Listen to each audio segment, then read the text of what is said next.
When did the people who cut you off come crawling back?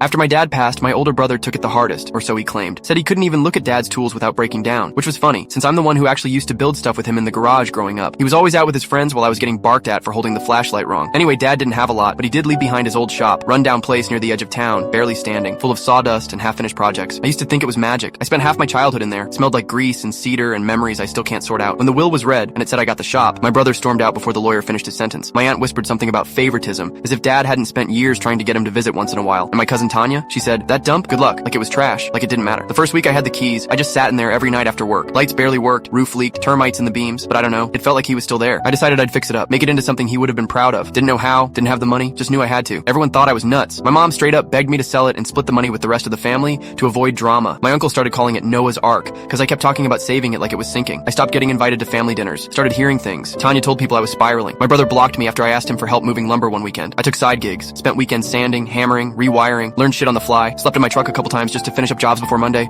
Still remember crying over a busted pipe under the floor because I'd spent my last $200 on insulation.